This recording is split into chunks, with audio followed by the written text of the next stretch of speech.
Para quem não me conhece, eu sou Cláudio, eu sou o diretor do CECIP e eu vou ser o mestre de cerimônia, agitador, provocador de hoje. A gente sabe que a vida está acontecendo aqui online, nós todos aqui estamos online, encerrados em nossas casas, mas sabemos que eventualmente pode aparecer aqui pode aparecer alguma encomenda de supermercado ou de farmácia ou alguma coisa, ou uma criança, etc. Vocês fiquem à vontade que nós estamos aqui. Então, a nossa participação aqui vai ser pelo chat. Vocês vão estar com os microfones mudos, mas vocês vão poder fazer perguntas e comentários pelo chat. Entende? Nós nos organizamos aqui e o que chegar será organizado, será preparado para que depois não de cada fala, depois das 3 falas, nós vamos ter então o debate para responder eventualmente as perguntas que vocês tiverem assim. Caso a nossa sala esgote a lotação, que nós somos muito otimistas, a gente vai ter também com o YouTube e com o Facebook. Vamos ver. Passaremos o link se isso acontecer, tá? Então, para quem não conhece o CECIP, eu acho que todo mundo conhece, né? Mas o CECIP, o Centro de Criação de Imagem Popular, é uma ONG, isto é, uma organização da sociedade civil sem fins lucrativos, não partidária, e na assembleia dos fundadores do CECIP havia profissionais de diversas áreas e algumas pessoas conhecidas, como Paulo Freire, Eduardo Coutinho, Ana Maria Machado, Enio Candotti. Mas, na realidade, todos que estavam ali queriam contribuir para o restabelecimento da democracia depois de 21 anos de ditadura. Era 1986, né? E praticamente pouco depois do final da ditadura em 85. E o CECIP começou num momento de intensos debates sobre a eleição da Assembleia Constituinte, que elaboraria a Constituição de 88. Mas nesse debate, esse clima, essas circunstâncias, inspirou a missão que nos orienta até hoje. Então, a nossa missão é o fortalecimento e aperfeiçoamento do regime democrático. Essa que é a história. Para isso, então, a gente temos desenvolvido esses anos todos, são 33 daqui a pouco, 34 daqui a pouco, nós temos desenvolvido metodologias e projetos inovadores no campo da educação e da comunicação, com o objetivo sempre de influenciar políticas públicas promotoras de direitos. Então, nesse momento em que nós estamos agora, nós estamos colocando a nossa organização, a nossa experiência à disposição para atuar em benefício das pessoas e comunidades com quem a gente tem trabalhado nesses últimos anos.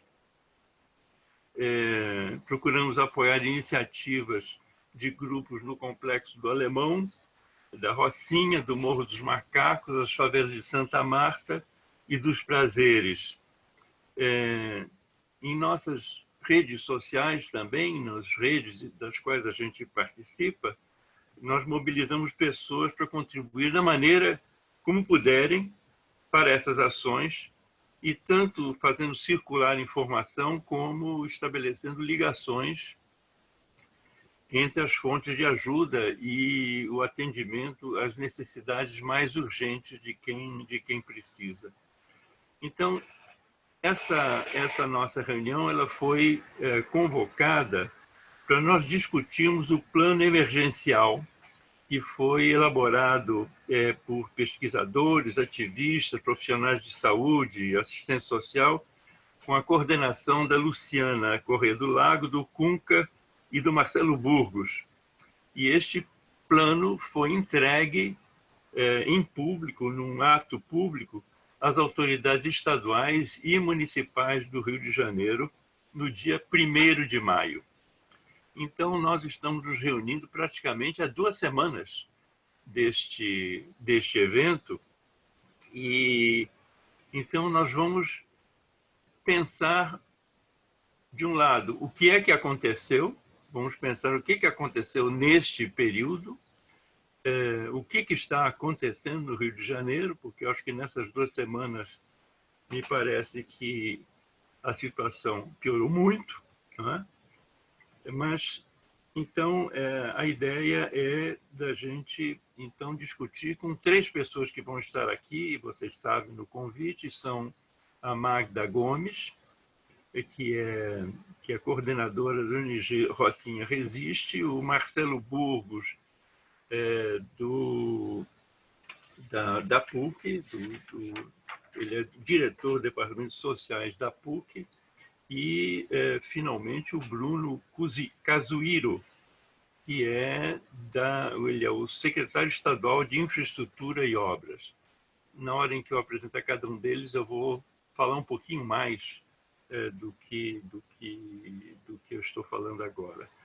A Magda, que vai falar agora, a Magda tem um currículo realmente extraordinário. A experiência que ela tem e a multiplicidade de coisas que ela esteve envolvida é muito interessante. Então, ela tem um currículo extenso, ela possui formação em Design Thinking, em gestão administrativa pelo IBEU, em gestão de projetos pelo SEBRAE, é estudante de engenharia civil do IBMEC, é fundadora em 2018 do programa Educa Favela, gestora do projeto da Ponte para Pretas e Pretos. Eu estou falando certo isso, porque o nome dessa Ponte para Pretas e Pretos, na realidade, ela tem pré e um X, para saber. Pretextos.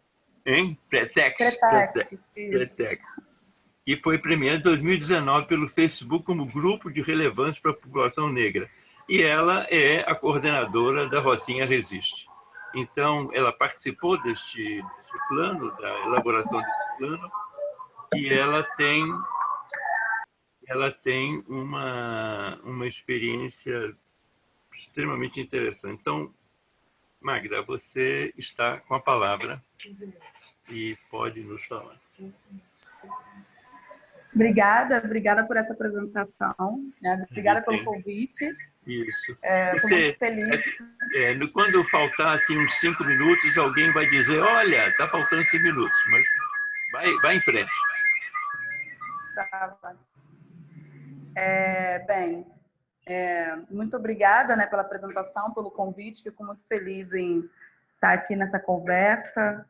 Mais uma vez, junto com o professor Marcelo também, com o Cunca, que a gente, nos últimos dias, tem se encontrado bastante para discutir o plano de ação emergencial, que tem sido uma das tarefas de atuação do coletivo Rocinha Resiste. Bom,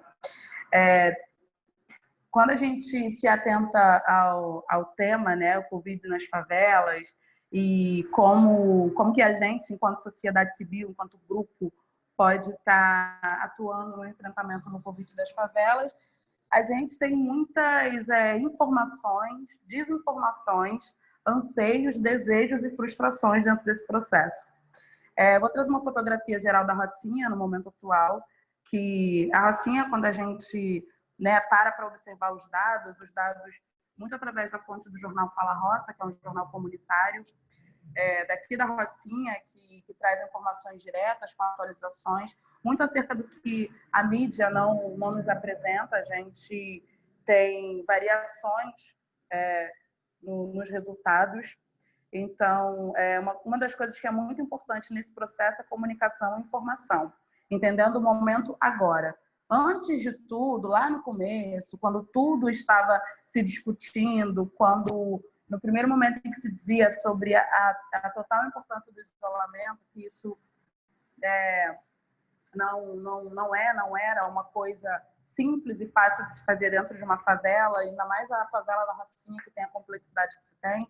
Mas acho que não sei se todos conhecem a Rocinha, mas a gente está falando de um cenário com cerca de 130 mil habitantes. Assim, a Rocinha é um lugar com uma densidade populacional e geográfica, assim, você tem muitas pessoas juntas, a Rocinha é muito grande, né? 130 mil habitantes, fica entre os bairros da Gávea e São Conrado. Bem, a Rocinha ela tem uma questão com políticas públicas históricas, assim, né? A Rocinha, pela forma como ela se formou, pela importância que a Rocinha tem para a cidade, a Rocinha, frente a outras favelas, ela, né, junto com o Complexo do Alemão, Maré, essas favelas que têm maior, como eu costumo dizer, as favelas pop do Rio de Janeiro, que tem uma assistência e tem um reforço midiático maior, que faz com que essas favelas estejam aí no cenário, estejam nas televisões. A Rocinha, também por ter toda essa sua beleza, sua grandiosidade, também é um lugar que tem os maiores casos, assim, né, mais óbitos e mais pessoas confirmadas dentro do território. Isso é muito triste, porque a gente não tem política pública pensada para esse lugar, né? E quando a gente, há 2 semanas, assim, se encontra para discutir qual é o plano emergencial para as favelas do Rio de Janeiro, o que as favelas do Rio de Janeiro precisam a nível de política pública, que pensem também nas especificidades de cada favela, porque a gente não pode partir de um ponto comum, que todas as favelas são iguais, e o que dá em Chico dá em Francisco. Não vai dar, né? Cada favela vai trazer consigo as suas formas de lidar, os seus posicionamentos, e, enfim, a sua história, a sua comunidade. Então, não tem como a gente também pensar e sair de um lugar comum das favelas. Eu acho que isso é um ponto de alinhamento que eu costumo constantemente trazer na minha fala, porque a gente precisa entender que a favela não é uma só. Cada favela é única. O A Rocinha Resiste, que é o projeto do qual eu sou coordenadora, ele vem atuando na Rocinha desde março, que a gente pensou um planejamento, assim, a gente teve um planejamento estratégico sobre o que a gente pode fazer dentro da Rocinha, como que a gente pode atuar, tendo em vista que são 110 mil habitantes aí, e vai ter gente que vai falar 300 mil, e eu não vou nem discordar, porque vai ter, né? Então, assim, a Rocinha, com a complexidade que se tem, a gente precisa fazer alguma coisa. O que a gente vai fazer nesse momento? A gente, então, decide atuar a partir de 2 eixos. O eixo da política pública, ou seja, o que a gente consegue fomentar, pensar e discutir para a Rocinha nesse período, e o eixo de prevenção, ação e combate. Então, a primeira ação da Rocinha Resiste foi distribuir um formulário dentro da Rocinha no dia 15 de março, onde a gente circula nos grupos de Facebook um formulário do Google para entender o que estava acontecendo na Rocinha naquele momento. Então, a fotografia que a gente tem, depois de 16 horas desse formulário circulando, foram cerca de 650 respostas, e dentro dessa resposta, o que as pessoas diziam era o seguinte: não temos água em casa. Espera lá. A gente para tudo e pensa, gente, a gente começa essa campanha pensando, vamos fazer campanha para conseguir álcool gel. Mas como que as pessoas vão ter álcool se elas não têm água? Então, a primeira coisa que a Rocinha Resiste decide fazer é pressionar o Estado. É ligar para a SEDAI, é fazer mutirão de telefone, revezar. Eu vou ficar 2 horas tentando falar. O outro, eu vou ficar 2 horas tentando falar. Então, a gente começa a dividir uma equipe para tentar, o mais rápido possível, que chegasse água na Rocinha. Aí a gente conseguiu. A gente conseguiu um feito que era, naquele momento, garantir, né, a nível de trocas de e-mails e de conversas, garantir que não faltasse água na Rocinha por 5 dias seguidos, que era o que acontecia. E essa foi a primeira grande ação que a Rocinha faz dentro desse cenário, e a gente começa a perceber que a gente podia fazer mais. Então, a gente se organiza e começa a discutir sobre cestas básicas, porque a gente sabe que segurança alimentar é uma coisa que ela precisa ser garantida na medida em que os empregos vão se perdendo, você vai ter menos pessoas trabalhando. E aí, o que acontece? E as crianças que comiam na escola, que por muitas das vezes a refeição da escola era uma refeição complementar, e agora não vai ter mais. O que a gente faz? E aí a gente começa numa campanha de arrecadação, fazendo as cestas básicas, distribuindo para a parte alta da Rocinha, e o que a gente consegue, além da nossa meta, que eram 350 famílias cadastradas, junto com o CRAS e com a Clínica da Família, a gente distribui para outras instituições espalhadas em 10 pontos da Rocinha. Bem, esse é o Rocinha Resiste, e o que a gente tem feito nos últimos 3 meses.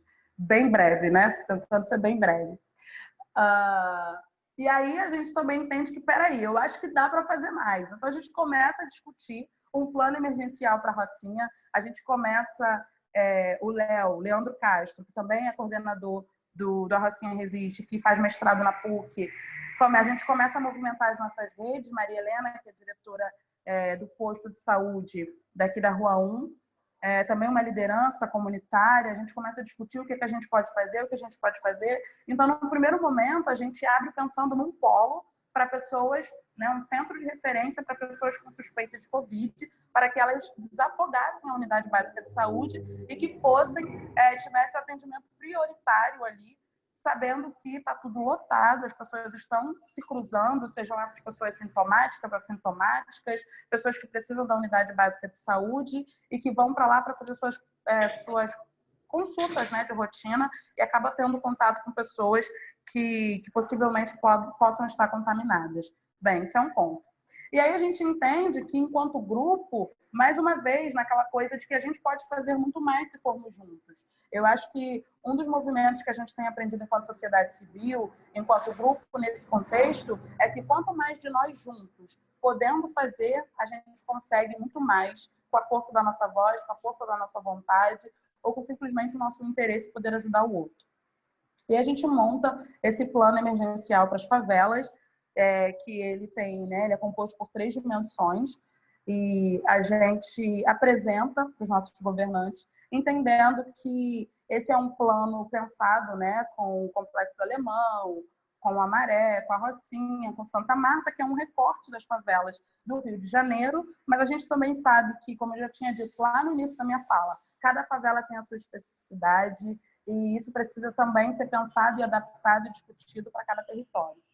E a gente apresenta esse plano, a gente ainda vem muito discutindo sobre a implementação dele, porque também é uma pressão que a gente precisa fazer, para além de uma apresentação, ele precisa ser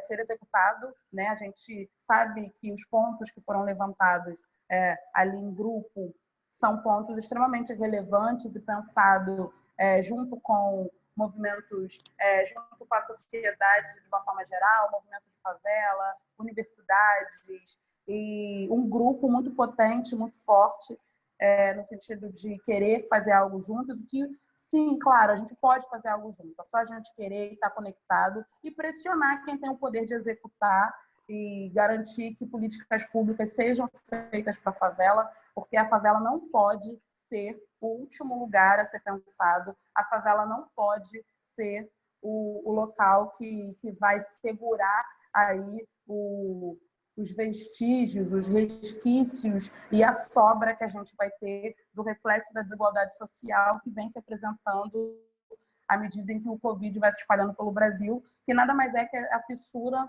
de um país que se consolidou como se consolidou, onde a desigualdade social ela mostra que não existe, a gente tem que tirar a barreira, tirar esse lugar de que está tudo resolvido. Eu acho que esse mito de que todo mundo se ajeita, todo mundo vai dar um jeito, que esse lugar mínimo que se tem discutido, que garantia é essa? O que a gente está garantindo? O que a gente está garantindo para as gerações futuras? O que a gente está garantindo para a cidade? O que a gente está garantindo entendendo cidade de favela? Saúde e todas as outras coisas que não podem ser discutidas, deixadas para ser discutidas para depois, e especialmente nesse momento, uma atenção especial. Estou nos 5 minutos finais, quero agradecer, espero ter contemplado a todos, estou aqui ouvindo, participando do debate, mais uma vez, muito obrigada.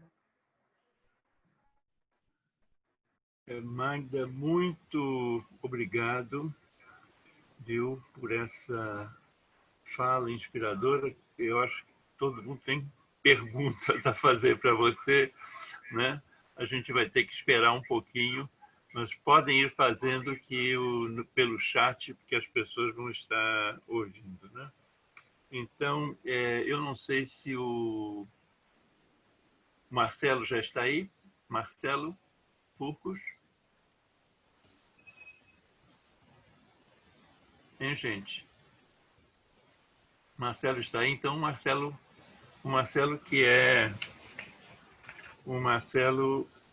que é o diretor de Ciências Sociais da PUC e foi um dos coordenadores desse plano que a Magda acabou de mencionar. Marcelo, você... Não estou vendo você aqui. Cadê? Eu estou vendo você, eu estou aqui. Você está vendo, então. É que eu vou ter que passar aqui. Vocês ultrapassaram a... Devo estar na outra tela. Agora sim, agora sim. Então, você tem... só para te dizer, nós fizemos uma pequena introdução aqui, dizendo o que é o CECIP, por que nós estamos organizados, por que estamos reunidos aqui. E a gente queria saber... Houve essa apresentação desse plano para as autoridades no dia 1º de maio, passaram-se 15 dias desde então, 2 semanas desde então, saber o que está acontecendo, o que vocês esperam que aconteça. Mas você vai ter uns 15 minutos para conversar com a gente e aí a gente, no final, vai falar com o Bruno também. Vamos lá. Cláudio, obrigado aí pelo convite, muito prazer estar aqui com o CECIP, com toda essa comunidade que o CECIP mobiliza nos seus trabalhos.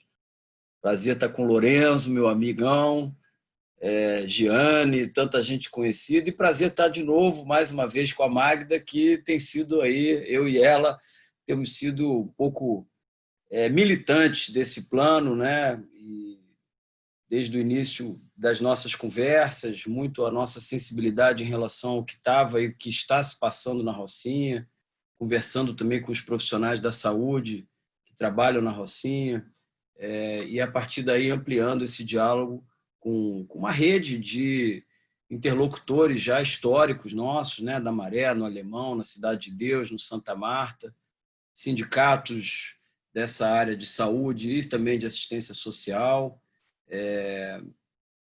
pesquisadores de outras universidades, enfim, nós fomos construindo aí uma rede, né, e desde a hora zero com o apoio da Fiocruz, né, na pessoa da presidenta da Fiocruz, a Nízia, e a partir disso a gente foi caminhando e não tínhamos tempo, premidos pela urgência, a gente fez um plano muito básico, com propostas muito claras, factíveis, mas que a gente pode dizer, Magda já apresentou e acho que complementando talvez, dizer que o princípio ou os princípios fundamentais desse plano são a ideia de proximidade, né? A gente entende que é decisivo para parte da nossa população que vive nas favelas, vive nos loteamentos irregulares, principalmente os loteamentos, principalmente na área da Zona Oeste.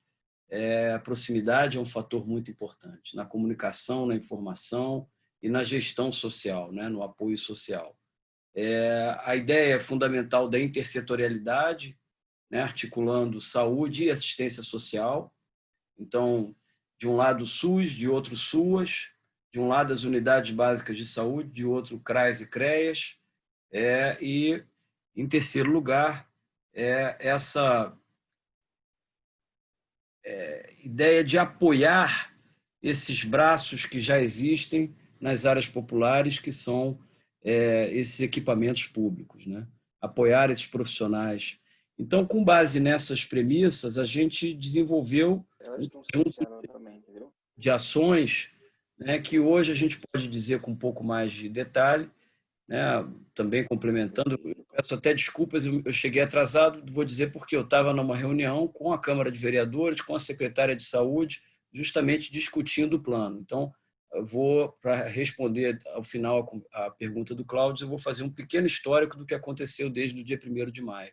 mas só para dizer que o nosso plano, a gente teve que transformá-lo num projeto executivo por demanda da Alerj, e a partir dessa demanda nós conseguimos, vamos dizer assim, entender melhor, né, que a nossa proposta demanda a implantação ou a instalação de 3 equipamentos básicos. O primeiro, um centro de atendimento COVID, capaz de aliviar, liberar as unidades de atenção primária dessa crescente demanda que já praticamente colonizou inteiramente a atenção primária e as UPAs, né? Favorecendo contaminação cruzada, fazendo com que os próprios profissionais da atenção primária adoeçam e, com isso, comprometendo também a capacidade de atendimento para a população que procura as unidades de saúde com outras enfermidades, né? Então, proteger as unidades de atenção primária era fundamental, e o melhor equipamento, né, a princípio, isso também com o aval da Fiocruz, seria esse centro de atendimento COVID, ou polo de atendimento, né, como também tem sido chamado. O segundo equipamento é o centro de o centro de isolamento assistido.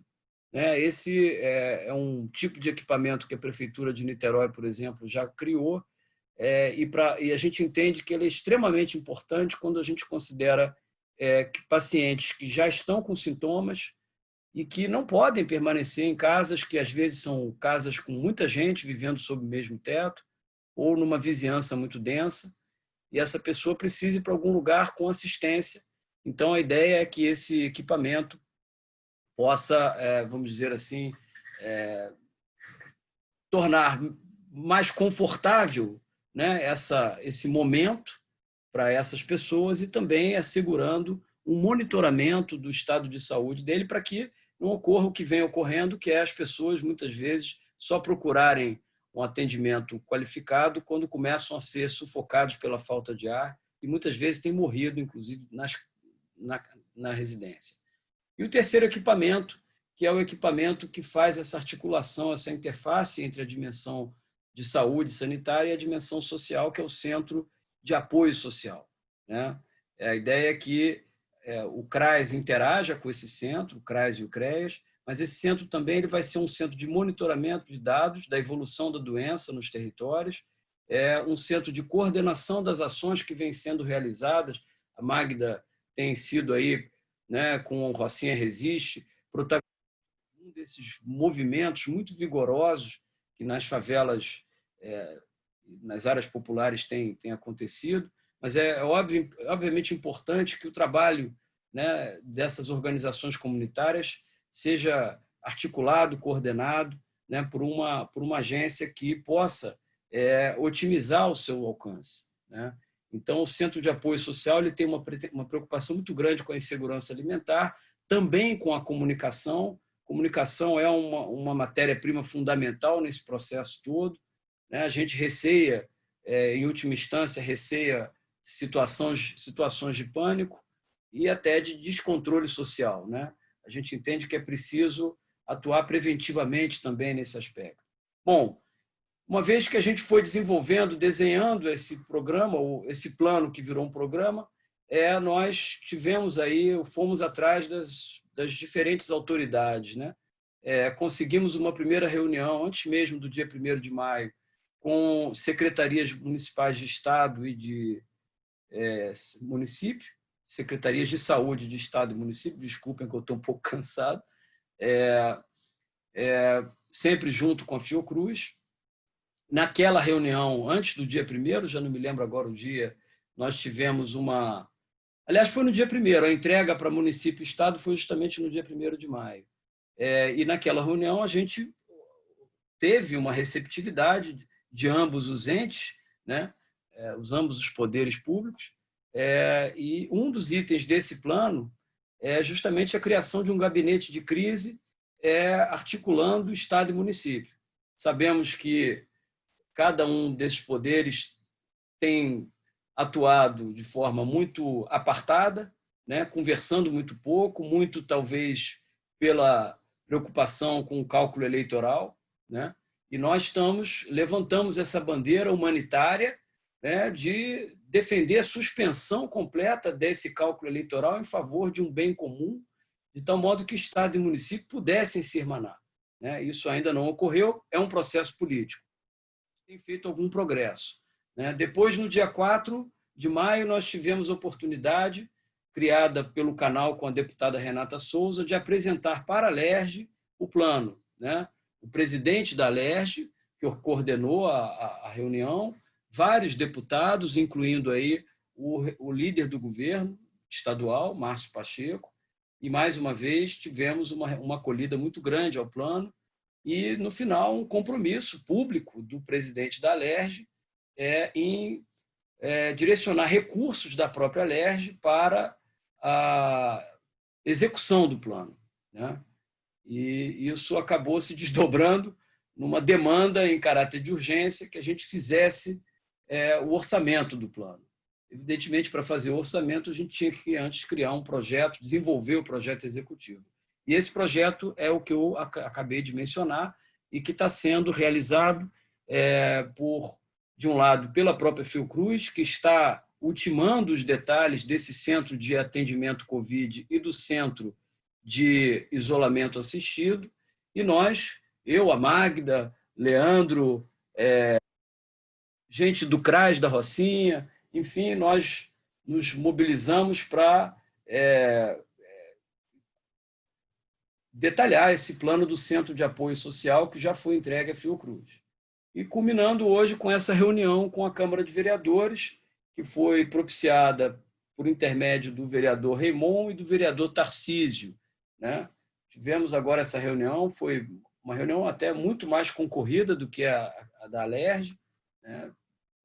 Presidida pelo Jorge Felipe, presidente da Câmara, com a presença da secretária de Saúde e de equipes da Secretaria de Saúde, presença do vice-presidente da Fiocruz, o Marco Menezes, e, de certo modo, a prefeitura tem aqui e ali alguma resistência, por exemplo, ao Centro de Atenção à Covid, né, de atendimento à Covid, ela também tem resistência em face do Centro de Isolamento Assistido, e ela está dizendo que vai fazer ou implantar em 12 áreas da cidade alguma coisa que é um mix entre esse centro de atendimento exclusivo para a Covid e o centro de isolamento assistido, né? De qualquer modo, acolheu bem a proposta do Centro de Apoio Social e saiu da reunião com o compromisso de levar isso adiante. Então, nós estamos diante aí de um quadro que a gente, para resumir, que é um quadro, como óbvio, de construção política. Acho que essa reunião aqui hoje é muito importante, é mais um passo importante nessa direção de mobilização, né? O nosso objetivo inicial, de certo modo, foi alcançado, que era colocar luz nesse problema. Ele nasce de um sentimento de inquietação, com a percepção de que a Prefeitura e o Estado não estavam fazendo tudo e não estão fazendo tudo que está ao nosso alcance, né? Não havia e não há, embora a gente esteja ajudando, talvez, não havia uma imaginação institucional, né? A única coisa que se propôs da parte do Estado foi o hospital de campanha e da parte do município os hotéis para abrigar pacientes, indivíduos que estariam em situação de risco, né? Mas que não teriam desenvolvido ainda sintomas da doença. Foram as duas únicas iniciativas. E a gente sabe que a nossa cidade, a nossa região metropolitana, é muito complexa em função da desigualdade que a Magda falava, e exigia e exige um esforço coletivo da sociedade, né, dos diferentes atores, né, no sentido da gente tentar fazer o que tiver ao nosso alcance, né, porque, na verdade, boa parte dessas propostas elas dependem menos de recursos financeiros, elas são propostas relativamente factíveis, relativamente baratas, né, mas dependem muito de vontade política e de imaginação institucional. Então, esse foi o objetivo que nos animou. Fico por aqui, Cláudio, e estou à disposição aí para desdobrarmos a conversa. Obrigado, Marcelo. A gente começa a ter perguntas aqui a fazer. Vamos aguardar um pouquinho. Não sei se o Bruno já entrou. O Bruno já está aí? Se o Bruno... Não, o Bruno não entrou ainda. Então, eu acho que a gente podia começar com o papo aqui, com perguntas que podem ser feitas às pessoas. Uma pergunta para Magda. Em que medida as escolas e creches podem ser os centros de distribuição enfim, do que tiver que chegar às famílias? Já todo mundo está me ouvindo? Acho que sim. Beleza. Bom, dentro do plano de emergência, a gente tem discutido até a escola como uma possibilidade de um local de isolamento. Porque a gente sabe, por exemplo, dentro da Rocinha são 6 escolas que estão fechadas, estão inativas, né? E aí, se a gente pensa nesses espaços, no uso desses espaços como um local para quarentena assistida, é uma das coisas que a gente está propondo dentro do plano emergencial, porque as escolas não estão sendo usadas, elas podem ser, inclusive, pensadas também no local para ponto de coleta, né, para cestas básicas, enfim, mas não tem nada, a escola não está sendo usada, não tem nada pensado para a escola em relação a isso. A gente apresentou, né, entra no plano emergencial também como uma proposta da escola como um espaço para quarentena assistida, mas é algo que a gente tem que, né, ir discutindo, entendendo também se a escola vai voltar a funcionar ou não. Algumas creches daqui da Rocinha, elas estão fazendo distribuição de cesta básica, então algumas creches estão sendo utilizadas nesse sentido. Respondi? Fiquei na dúvida. Eu acho que respondeu sim. Uma outra questão que foi levantada também é a questão da comunicação na Rocinha.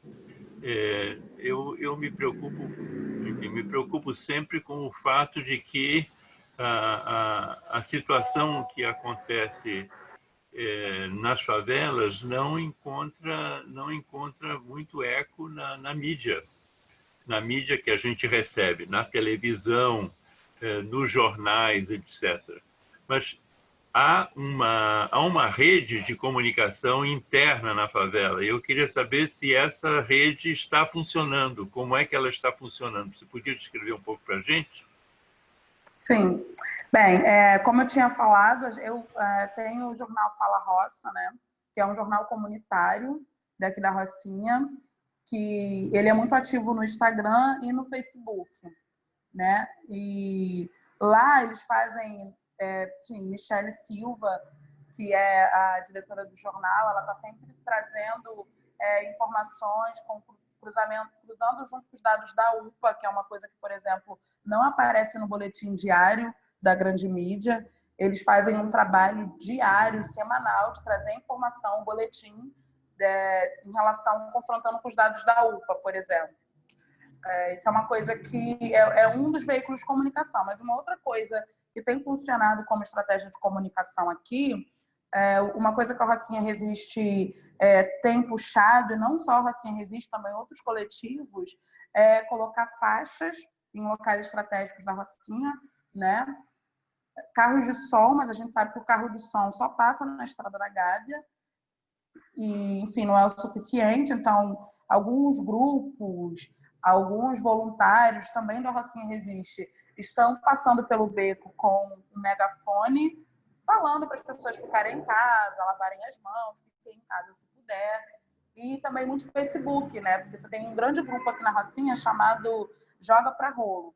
E nesse grupo Joga Pra Rolo, as pessoas colocam lá palavras de ordem nesse sentido. Fique em casa, se puder. É bom sempre reforçar o se puder, porque a gente sabe que nem todo mundo pode ficar em casa.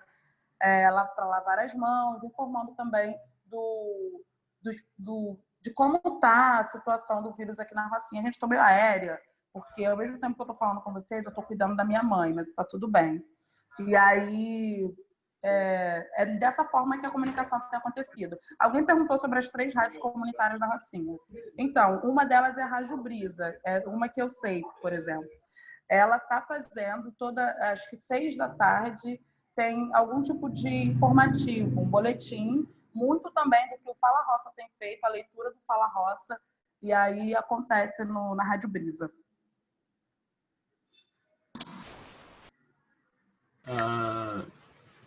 A outra coisa é saber um pouco, a pergunta para o Burgos também, para o Marcelo, é saber em que medida nesse plano que está sendo feito, como é que saúde, educação, etc., estão interligadas nesse plano. Como é que vocês estão vendo isso? Porque uma das questões sempre complicadas é que essas secretarias funcionem juntas, funcionem em parceria. Eu imagino que a parceria entre o município e o Estado apresentem problemas ainda maiores. Como é que isso está equacionado no plano que vocês fizeram? Cláudio, de fato, o plano está muito focado naquilo que a gente tinha que definir uma prioridade muito clara, né? Quer dizer, que é a defesa da vida, tanto do ponto de vista da saúde quanto do ponto de vista da segurança alimentar. Então, nós optamos, embora a questão da educação seja, evidentemente, e cada vez mais importante, a gente sabe que o dano vai ser enorme para quem está matriculado na rede pública de ensino fundamental e também na rede de ensino médio, mas nós não abordamos a questão da educação. Esse é um tema delicado até na medida em que a gente pensa que, embora o prazo de 3 meses seja um prazo que venha sendo muito colocado, a gente sabe que é um cenário de mais longo prazo, pode se dar em 6, pode se dar até em mais tempo. Então, as soluções para a área da educação vão ter que ser pensadas, né? Mas o nosso plano, embora eu trabalhe com esse tema, né, nós não contemplamos esse tema da educação, essa dimensão da educação no escopo dele. Como eu disse, nós estamos... nosso foco é saúde e assistência social, fundamentalmente, né?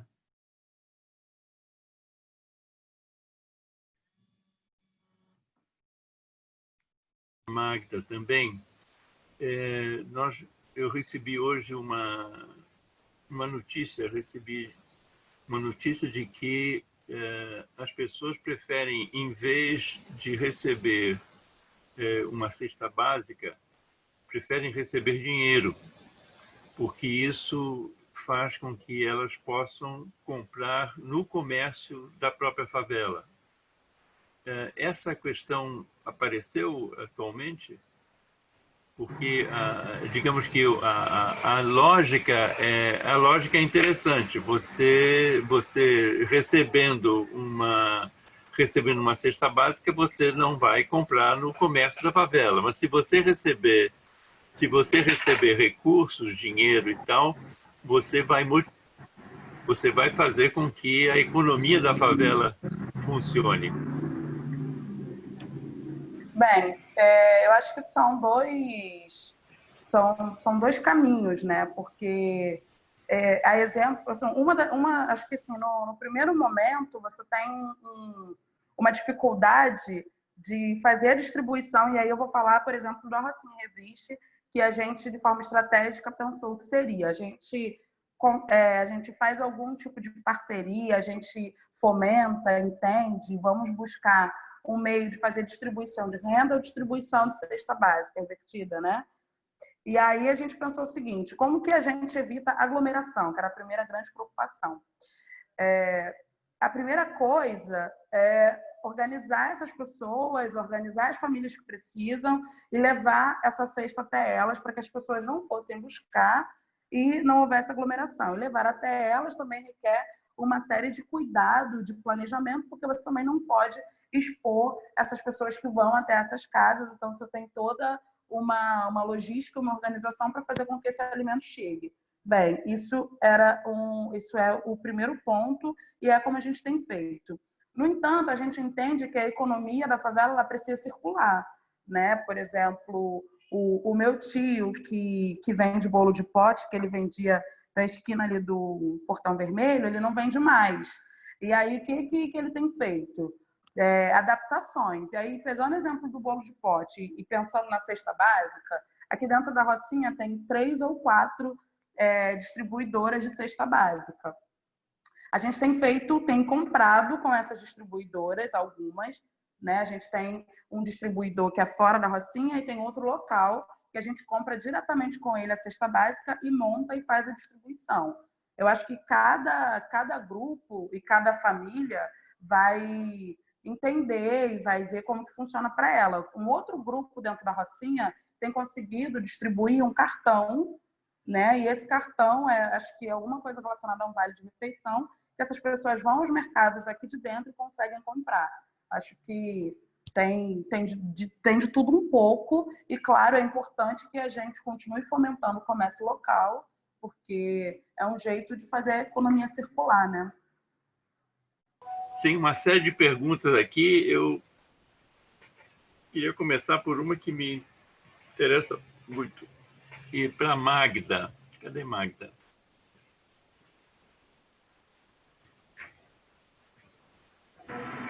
Oi. Isso, você está aí.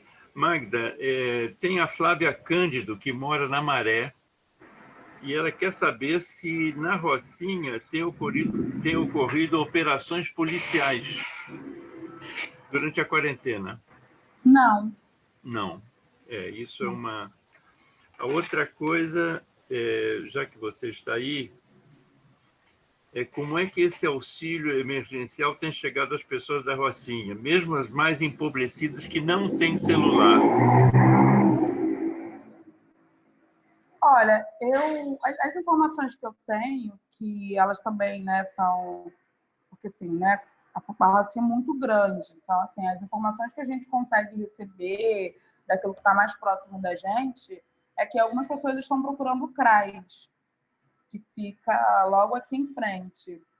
E o CRAS, que é Centro de Referência de Assistência Social, ele faz essa indicação, diz que tem um aplicativo e também tem uma rede de solidariedade dentro dos grupos de Facebook que estão, como se diz, que estão se revezando, se colocando à disposição para poder ajudar pessoas que estão precisando. E isso foi um dos movimentos que eu vi em relação a isso. Outra pergunta que pediram para fazer para você é a questão da articulação entre a Rocinha Resiste e demais movimentos em favelas, em nível municipal, estadual ou nacional mesmo. Por exemplo, se esse plano emergencial está ligado ao Portal das Favelas, e essa pessoa pergunta, em fevereiro deste ano, houve o lançamento do projeto Comunidade Cidade, exatamente na Rocinha. E esse planejamento, diz ele, não poderia ser aproveitado. E essa é a história, né? De que há várias iniciativas e a gente fica esperando que essas iniciativas acabem chegando no Rocinha Resiste. Bem, em relação à primeira pergunta, eu faço parte de uma rede chamada Periferia Sem Corona, que ela começa ali em São Paulo, o embrião dela, e hoje a gente começou ali num grupo de WhatsApp com 5 estados. Hoje a gente tem uma cobertura do Brasil inteiro, tem representantes, lideranças e favelas do Brasil inteiro, que a gente faz uma troca de networking com como que a gente está conseguindo fazer doações e receber, e trocando ali expertise e aprendizado a nível nacional. Mas no Rio de Janeiro, por exemplo, eu tenho uma articulação com outras favelas, né, e também compartilhando o que a gente tem feito aqui na Rocinha Resiste, E também falando sobre possíveis doadores, a União Rio também é uma rede que eu atuo diretamente, mandando para lá sugestão de projetos sociais, enfim. Isso é uma forma que a gente tem feito de se comunicar e se articular com outras favelas. O Comunidade Cidade, o Rocinha Resiste, antes do coronavírus e de tudo isso, a gente estava discutindo o Comunidade Cidade, né? O coletivo estava discutindo o Comunidade Cidade dentro das suas, numa análise muito crítica que o Comunidade Cidade apresentava, que é a possibilidade da remoção de mais de 1.500 famílias da Rocinha. E a gente está falando de famílias, não pessoas. Então, a gente estava, no momento da Comunidade Cidade, discutindo sobre remoção, que era uma das premissas do projeto. Então, do que se aproveita do Comunidade Cidade em relação ao que está acontecendo agora, minha resposta é não sei, porque o que a gente estava discutindo a respeito do Comunidade Cidade era em cima de uma crítica sobre a política de remoção. Deixa eu perguntar uma coisa que vale para você, vale também para o Marcelo. Nós sabemos que o projeto do plano diretor, que foi feito pelo escritório do Toledo, Luiz Carlos Toledo, foi aprovado, acho que recentemente, há coisa de um mês, se não me engano, foi aprovado e foi incorporado no plano do Estado em relação à Rocinha. O arquiteto Toledo, e esse plano é um plano que foi, eu acho que ele já tem uns 10 anos, né? Que não conseguiu emplacar. Mas ele, quando foi feito, ele foi feito ouvindo muita gente, né? Muita gente, foi uma pesquisa muito bem feita na medida do possível. E a gente sempre tinha esperança de que esse projeto fosse implementado. Agora que ele virou oficial, é um projeto oficial, é um programa oficial do Estado, como é que isso é visto pela comunidade? Alguma ação que está sendo feita? Eu conheço o Toledo, eu participo do grupo de estudo do Comunidade Cidade, né, do Caminho das Águas, e a gente sabe que o que a Rocinha precisa não é de agora, daqui a pouco vai fazer um centenário da Rocinha sem saneamento básico. Então, assim, acho que uma das coisas que se discute, que é importante, e eu acho que é a espinha dorsal do projeto como um todo, é a questão do saneamento básico na Rocinha, que ela é mais que urgente e importante. Agora, como que a comunidade recebe isso de uma forma geral? É claro que ninguém quer viver com cheiro de esgoto, com valas abertas e com casas caindo quando vem chuvas fortes, né? Não é isso. A favela, a Rocinha, ela precisa de passar por um processo, né, de uma infraestrutura urbana, precisa ser feito algo em relação a isso, porém, tudo isso precisa ser feito com muito cuidado e respeito em relação aos moradores, em relação à preservação da identidade. E não é como remanejar. A pergunta é como fazer tudo isso que tem que ser feito, que é brilhante, que é uma coisa que não foi pensada de agora, ela é muito cuidadosa. O Toledo, ele enfim, é um professor, eu aprendo muito com ele. Ele tem muito cuidado e muito respeito com a Rocinha, e isso fica muito evidente no que ele apresenta no plano diretor. Agora, a execução disso, né, como isso vai ser feito, é o que a gente vem discutindo sempre. Como implementar esse projeto, como o Comunidade Cidade, que um projeto desse porte, né, ele tem lá as suas coisas, tem o seu aspecto positivo, mas para ele se ajustar, algumas pessoas vão ter que sair daqui. E aí, como sair e para onde ir? Acho que é esse o questionamento que fica no fundo ali, nas entrelinhas do projeto. É. Uma pergunta para o Burgos. Esses jovens que estão recebendo aulas à distância, eles não poderiam ser convidados pelos educadores a atuar como comunicadores na difusão de informações e prevenção em saúde e assistência social? Pensaram nisso também? Esse ponto foi trazido em alguns momentos das inúmeras reuniões que fizemos, né? Mas a gente não se sentiu completamente seguro para incorporá-lo. Primeiro, porque a gente estava, Cláudio, estamos, na verdade, numa linha de simplificação para tentar, em pouco tempo, fazer coisas que sejam muito concretas, né? E quanto maior o número de atores, do ponto de vista do Estado, a gente envolver, mais complicado ficaria. Então, envolver a Secretaria de Educação, seja de Estado, seja de município, é alguma coisa que nos deixava um pouco desencorajado, né? Por outro lado, tem a questão também dos, né, pensando no ensino médio, estamos falando de adolescentes, menores de idade, quer dizer, é toda uma complicação adicional. Porém, o tema da comunicação é um tema central, é um dos eixos centrais do nosso plano, né? Porque ele, na verdade, surge muito das falas das lideranças, dos articuladores sociais, né? Não gostam de ser chamados de lideranças, preferem ser chamados de articuladores. A Magda, por exemplo, prefere ser chamada de articuladora, né? E o pessoal da Maré, do Alemão, todos, de algum modo, traziam uma enorme preocupação com relação à questão da comunicação, né? Então, o que a gente está imaginando é, de um lado, a criação de uma central de informação que ficaria nesse centro de apoio social, o uso de painéis luminosos como esses que a prefeitura usa no trânsito, que você possa disponibilizar em áreas de grande circulação, nas favelas, né? Em painéis luminosos, inclusive, informando que, por exemplo, nesse momento já morreram na Rocinha, confirmados de Covid, cerca de 50 pessoas, né?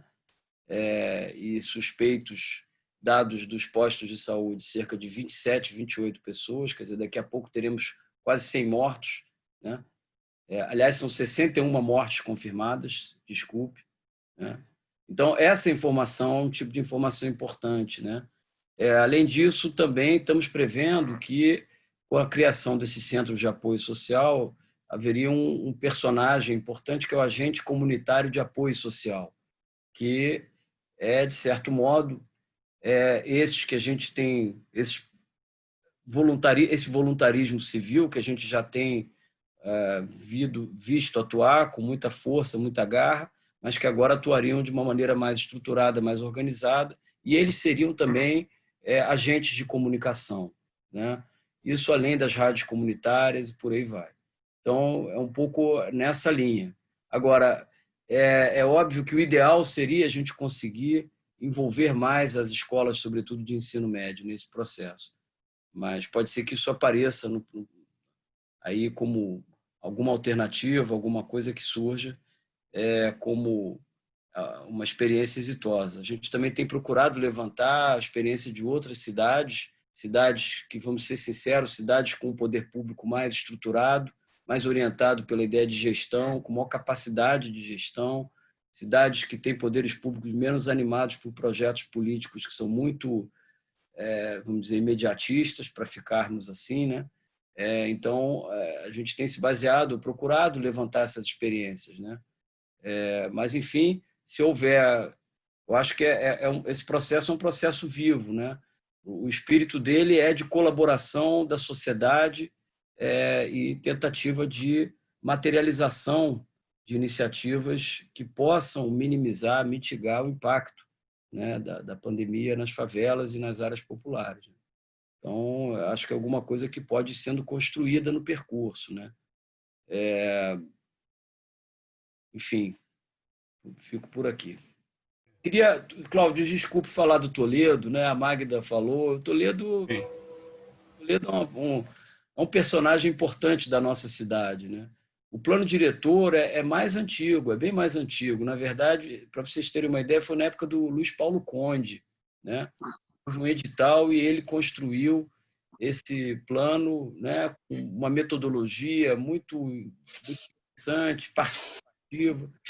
E esse plano ficou um pouco na gaveta, e depois com o PAC, perdão, confundo com o Programa de Alfabetização do Ceará, com o PAC, que é o Programa de Ação, de Aceleração, né?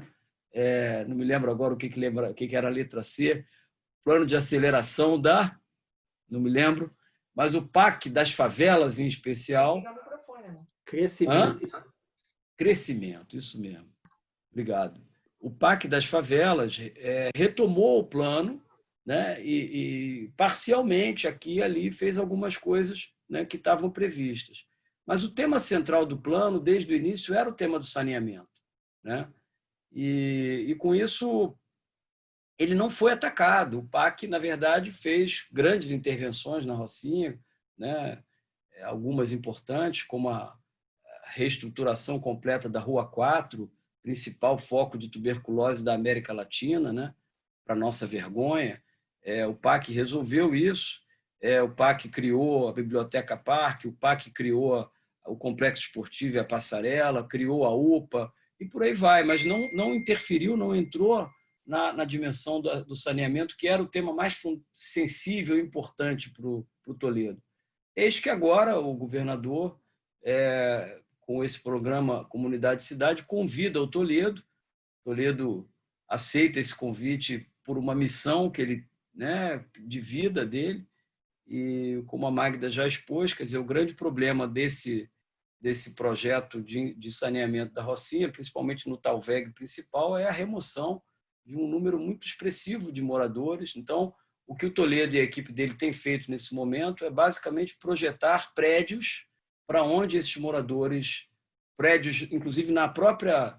Toledo uma vez me mandou recentemente um desenho muito interessante, ali próximo ali do Clube Moarama, onde hoje é uma escola municipal, serão encravados ali prédios, né? Acho que ali na região limítrofe, ali próximo ao metrô, teriam outros prédios. Quer dizer, então, o primeiro passo é planejar esses prédios que receberão moradores egressos dessas áreas que terão que ser removidas para você poder construir a rede de saneamento, né?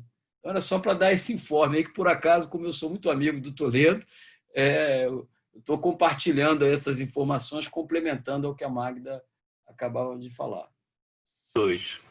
Somos dois, inclusive, porque é super interessante que essa remoção que é feita não é uma remoção para 40 quilômetros da Rocinha, é uma remoção para que as pessoas fiquem na sua própria comunidade, que isso é uma coisa importantíssima, né? E eu sei que há um terreno, acho que é um estacionamento, etc. Tem dentro da Rocinha a possibilidade de fazer essa troca, digamos assim, essa construção, para que as pessoas possam trocar de habitação, né? Podendo ficar na comunidade. Eu tenho uma pergunta também sobre a questão da subnotificação de óbitos na Rocinha. Aproveitando a presença da doutora Raquel Crispino, que está aqui no café, e saber o que vocês sabem disso, o que vocês podem informar em relação a isso. Eu falo para você e para a Magda, as duas. Sim. Bom, acho que a gente começa com uma frase que, quando eu fui levar a minha tia e recentemente minha mãe até a UPA, é que não tem testes para todos. A minha tia foi a segunda vítima de Covid aqui na Rocinha. Ela veio a óbito, acho que foi tudo muito rápido, né? Sei lá, a gente foi na UPA à noite, de manhã ela já estava morta e não tinha teste disponível. E aí, na certidão de óbito dela, naquele momento, veio como insuficiência respiratória. Daí foi feito o teste depois, e aí depois entendeu-se que ela tinha vindo a falecer de Covid. Minha mãe está 2 dias, assim, 3 dias com falta de ar, passando muito mal, e não tem teste, não tinha como. E aí a gente teve que recorrer ao privado e conseguir um teste para ela. E agora ela está, enfim, tá segura, por assim dizer. Então, assim, eu acho que trazendo essa história é um reflexo da subnotificação. Como não tem teste para todo mundo, as pessoas estão morrendo, as pessoas estão adoecendo e não se sabe de quê. E isso, enfim, são muitas causas e efeitos, né?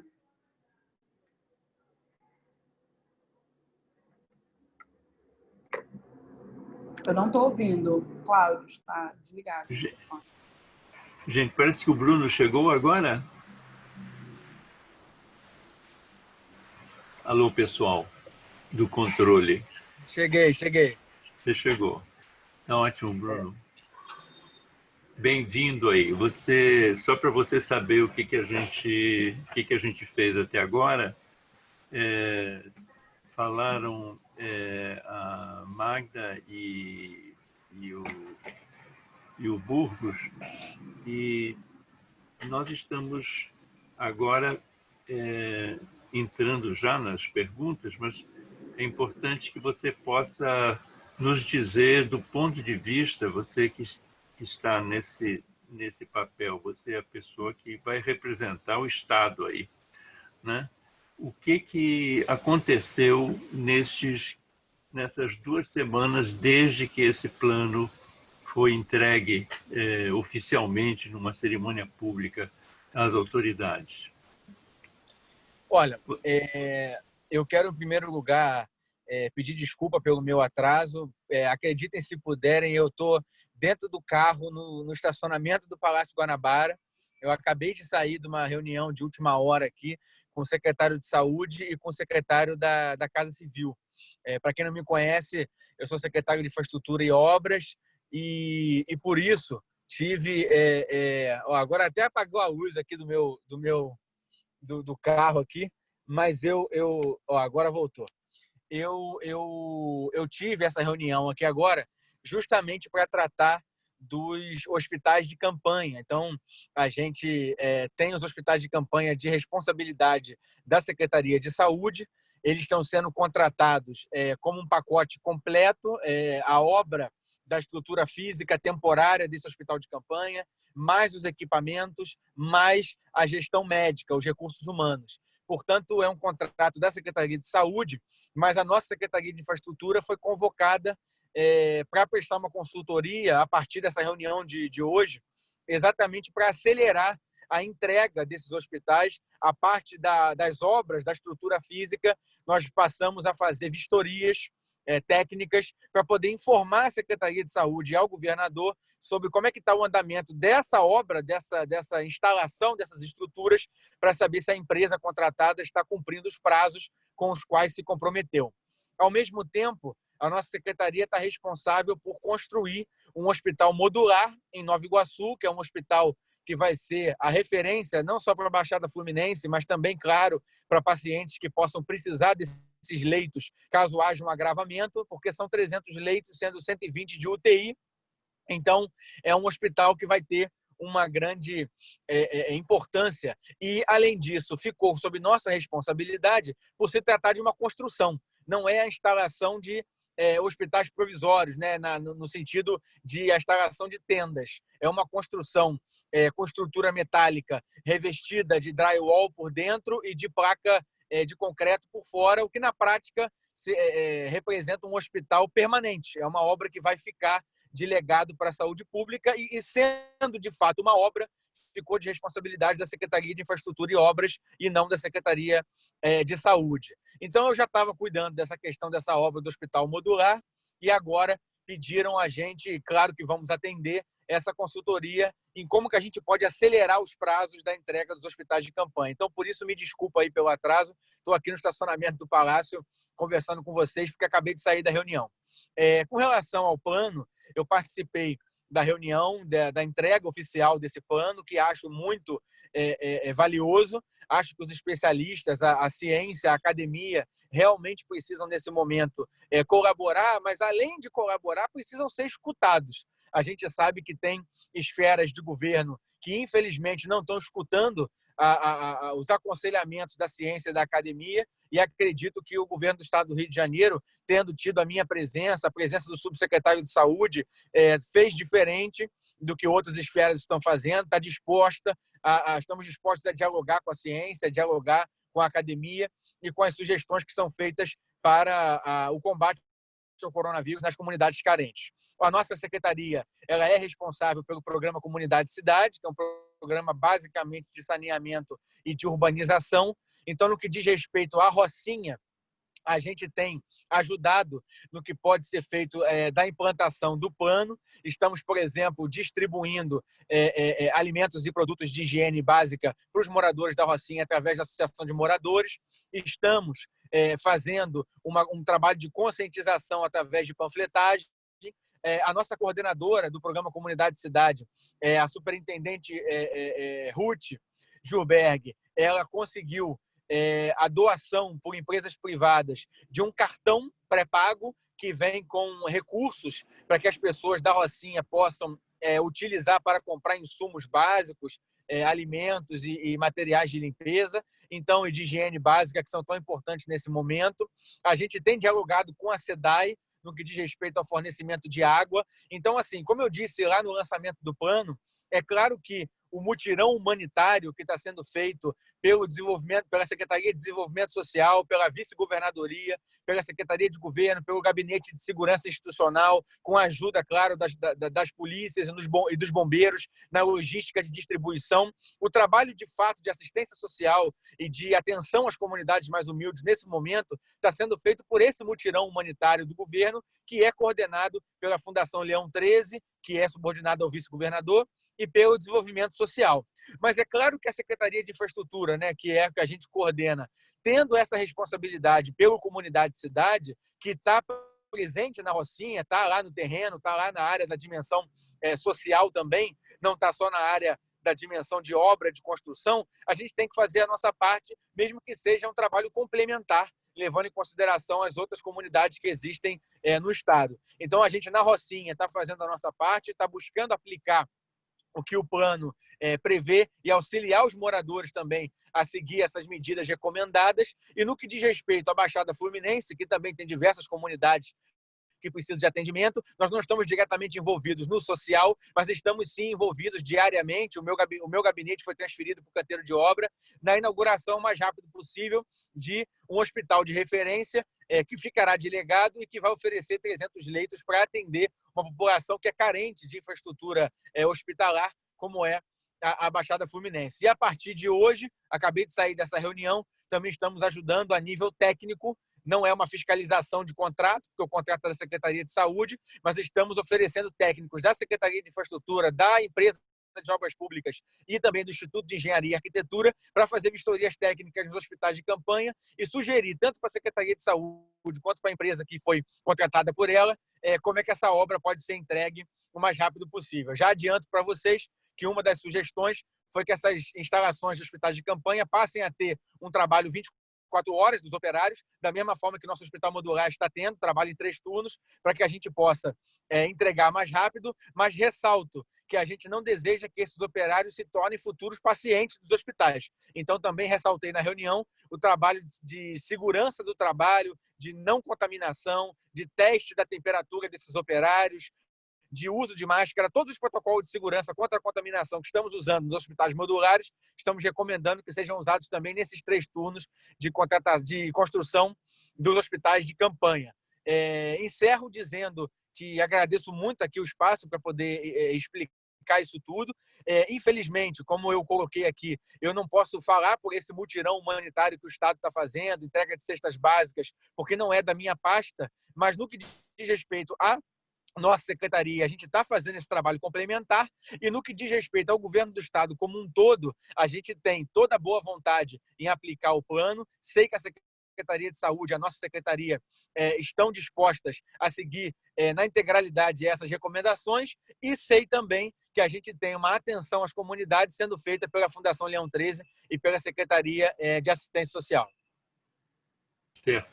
Muito obrigado, Bruno. Deixa eu fazer. Eu sei que a coordenação, mesmo a coordenação entre secretarias do próprio governo estadual, mas do governo municipal, já sempre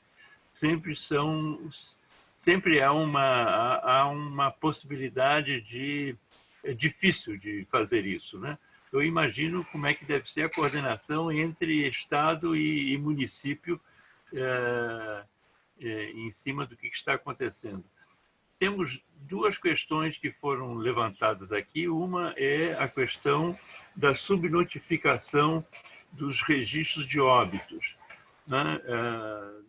Nós temos testemunhos pessoais de pessoas que morreram por falta de assistência e por falta também do teste, e só depois ficou sabendo que haviam morrido por conta do Covid. Então, nesses hospitais que estão sendo feitos, nessas experiências que estão sendo feitas, nós sabemos que há uma questão também de pessoal necessário para fazer isso funcionar. Como é que isso está sendo feito? Isso é uma pergunta.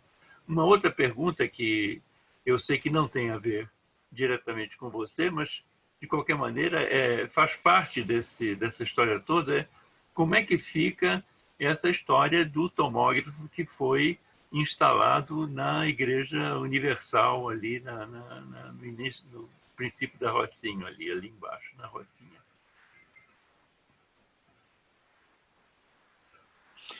Bom, vamos lá. Com relação à subnotificação, a gente tem hoje um problema, pelo que eu entendo aqui dos diálogos que tem com a Secretaria de Saúde, a gente tem um problema muito maior no número de casos do que no número de mortes, né? Afinal de contas, no número de mortes, você naturalmente tem a pessoa sabendo que tem algum problema de saúde, você tem a pessoa sabendo que houve um agravamento da sua condição que levou ao óbito. Esse óbito normalmente acontece em alguma unidade de saúde. É claro que a gente sabe que há uma demanda de leitos de CTI, de UTI, de internação, mas ainda há os leitos de atenção básica, nas UPAs e tudo mais. Então, normalmente, a pessoa vem, quando ocorre, infelizmente, o óbito, isso ocorre numa unidade de saúde, isso é notificado. Então, na verdade, a subnotificação, o que a gente tem de informação é que ela tem sido muito mais grave no que diz respeito ao número de casos confirmados do que de óbitos confirmados. Mas, claro que qualquer tipo de sugestão que venha desse grupo que a gente está conversando aqui hoje, eu terei o maior prazer de repassar para o secretário de Saúde, Edmar Santos. E com relação ao tomógrafo, na Igreja Universal, é complexo eu entrar nesse tema, porque se trata de uma ação que foi da Secretaria de Saúde do município, né? É claro que eu reconheço, sendo aqui muito franco, reconheço que vão surgir críticas naturais a esse processo por conta da relação notória, né, entre o prefeito e essa instituição. Então, é natural que as pessoas levantem esse tema e façam críticas, mas eu, de fato, não sei quais são as explicações que a prefeitura tem a apresentar com relação a isso. Eu entendo as críticas, entendo que elas são naturais na medida em que é público e notório o vínculo do prefeito com a instituição onde foi instalado o equipamento, mas assim, eu não sei qual é a justificativa para isso ter acontecido. A prefeitura tem que apresentar a sua explicação. Eu suponho que haja uma explicação técnica plausível. Mas, da mesma forma, qualquer questionamento formal que o grupo queira repassar para a prefeitura sobre isso, eu estou à disposição para receber um ofício e repassar esse ofício para a Secretaria de Saúde do município, fazendo questionamento do porquê, em nome da instituição que fizer a pergunta a nós. É claro que sim.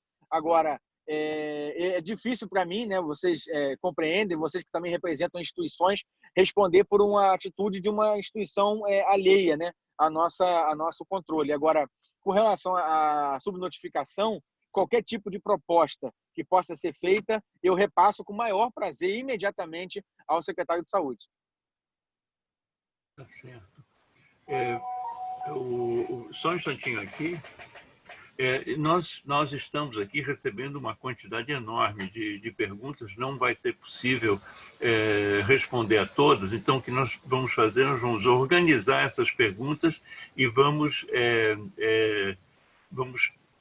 enviar para vocês depois para, de alguma forma, vocês poderem responder de alguma forma no nosso site.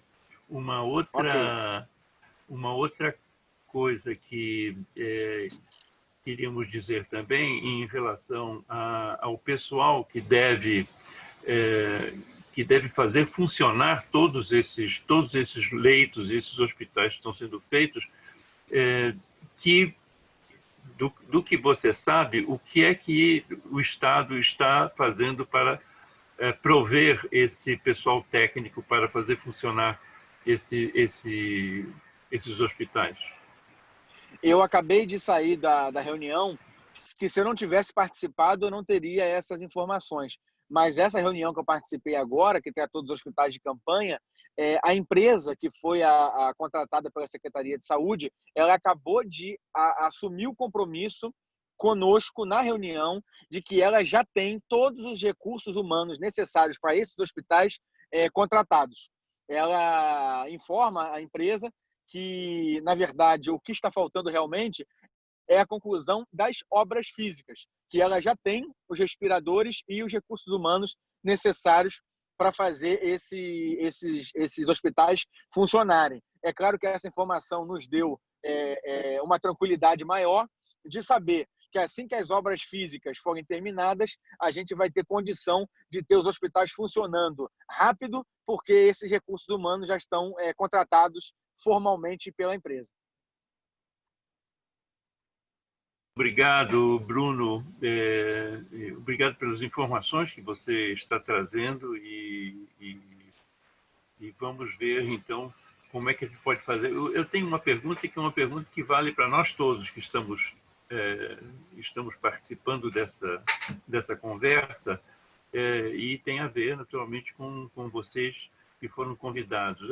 Como é que a gente pode fazer, como nós, da sociedade civil, nós que queremos ajudar de alguma coisa, como é que a gente pode fazer para ajudar a mobilização, para a implantação desse plano que foi apresentado?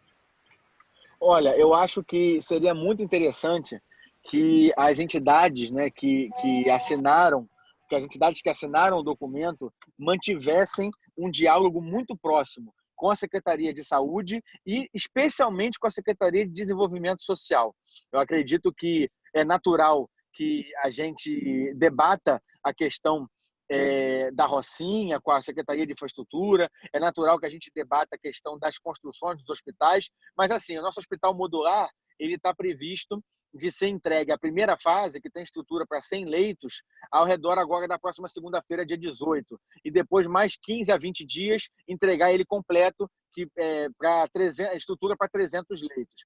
Os hospitais de campanha, mesmo que eles sofram algum tipo de atraso, a perspectiva é de que todos eles sejam entregues ainda no mês de maio. Portanto, na medida em que essas obras forem finalizadas, a gente vai continuar a dar o apoio na Rocinha, que é onde a gente tem esse vínculo, mas a parte de gestão hospitalar e a parte dos equipamentos vai naturalmente ficar sob a responsabilidade da Secretaria de Saúde. E a parte da atenção nas comunidades vai ficar naturalmente sob responsabilidade desse mutirão humanitário que está sendo feito pelos órgãos de segurança, pelo Corpo de Bombeiros, mas a coordenação desse trabalho, a informação que eu tenho, é que está sendo feita pela Vice-Governadoria e pela Secretaria de Desenvolvimento Social. Então, eu acredito que um diálogo permanente do fórum de vocês, né, dessas instituições, com a secretária Fernanda Tonel, que é a secretária de Desenvolvimento Social, e com a secretária Edmar Santos, e vi que vocês já têm um bom contato, né, que foi a participação do subsecretário no lançamento do plano, eu acho que esse diálogo vai ser fundamental.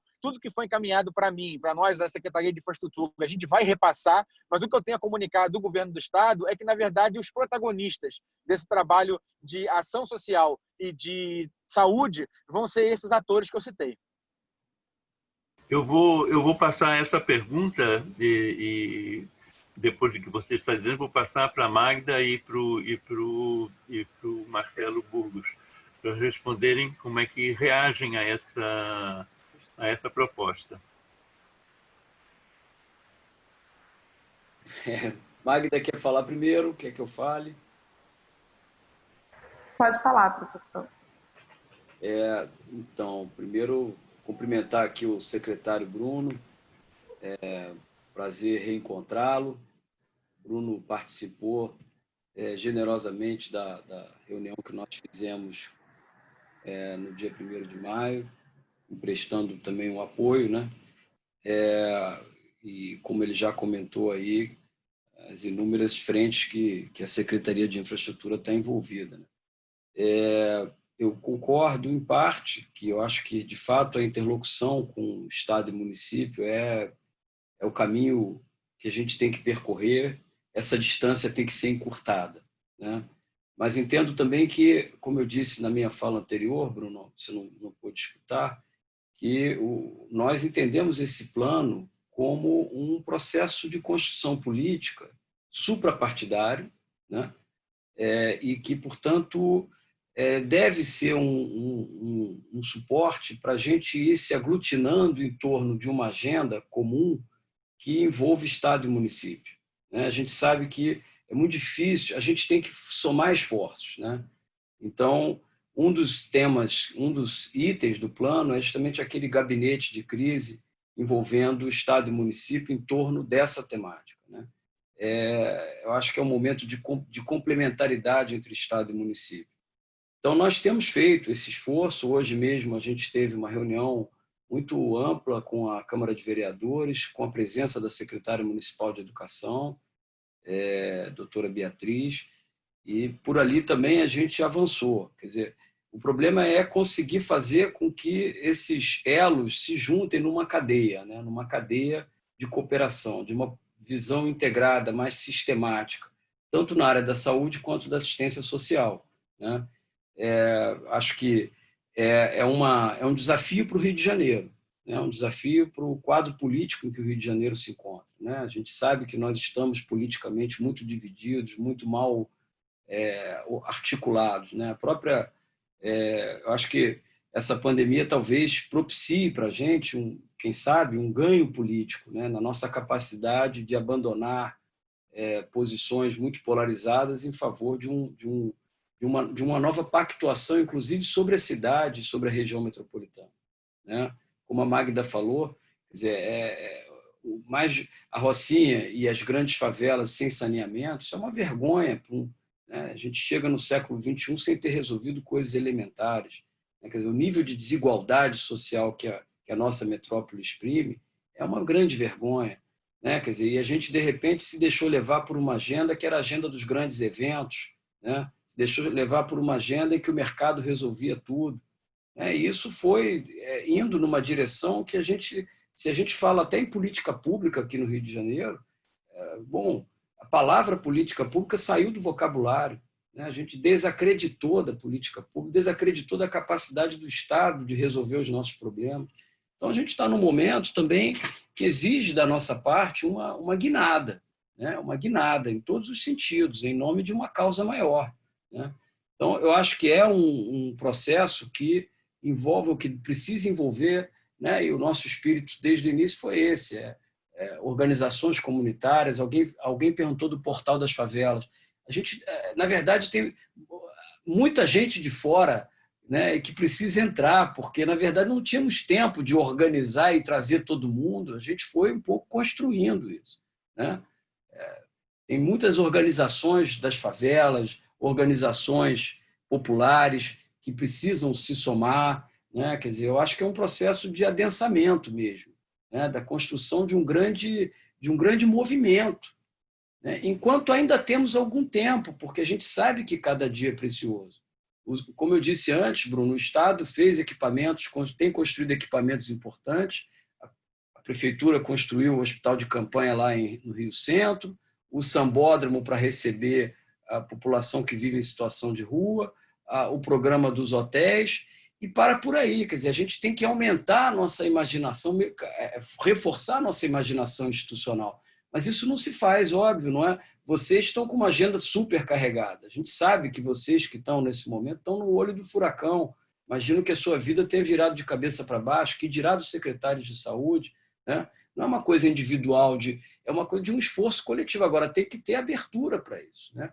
Então, o nosso chamamento vai muito nessa direção, é um grande apelo, né?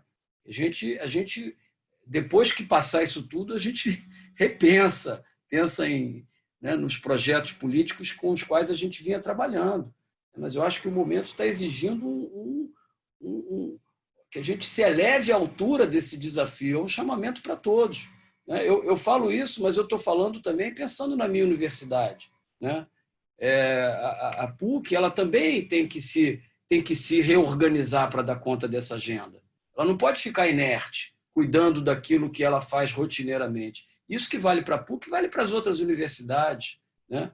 Nesse sentido, é um chamamento para todos. Eu acho que agora, a gente tem que construir alguma coisa que a gente possa se reconhecer e falar assim, é por aqui, né? É por aqui. O fato é que o Rio de Janeiro não tinha, né? E a gente está somando esforços para tentar construir um plano que a gente possa dizer, temos alguma coisa que nos une, né? Eu acho que é um pouco essa direção, Cláudio e Bruno.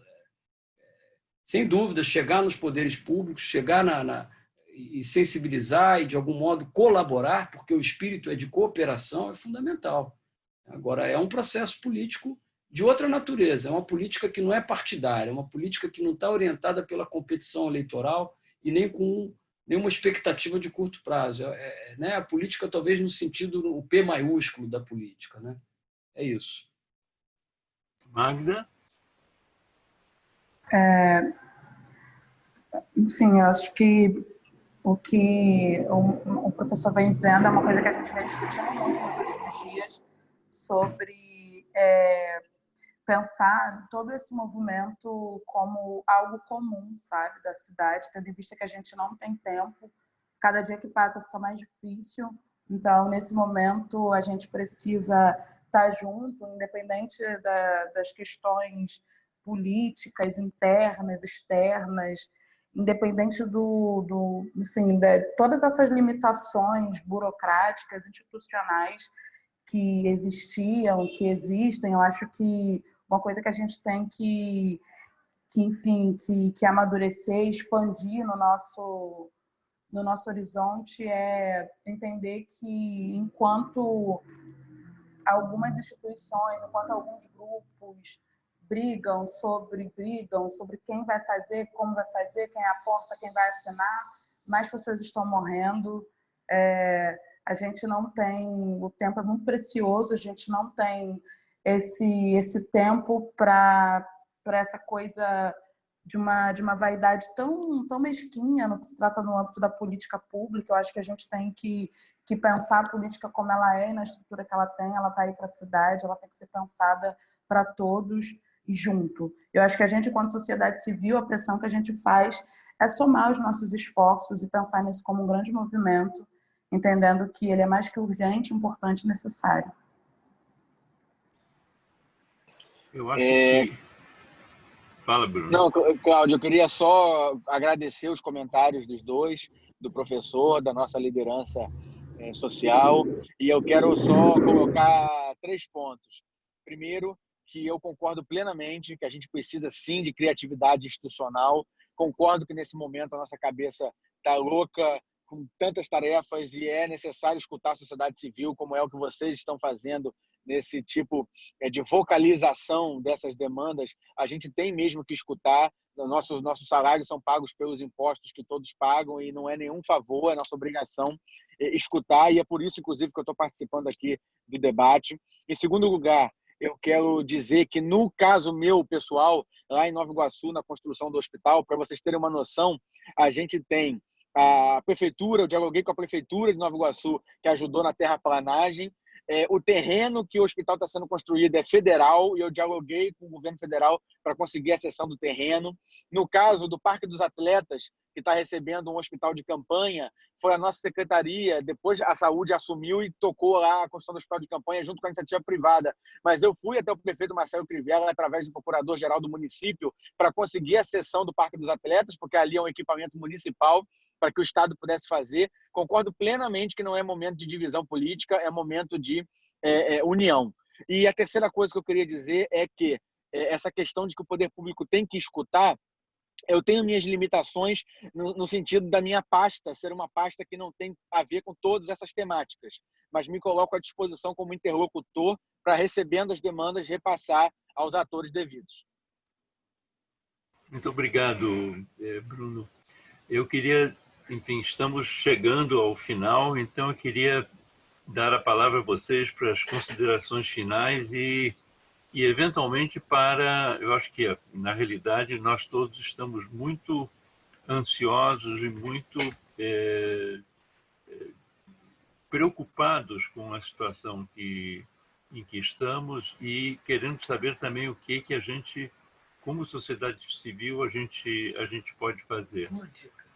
Agora, nas considerações finais, eu gostaria de pedir que se fizesse uma proposta. Cada um fizesse uma proposta que pudesse ser execuível para todo mundo.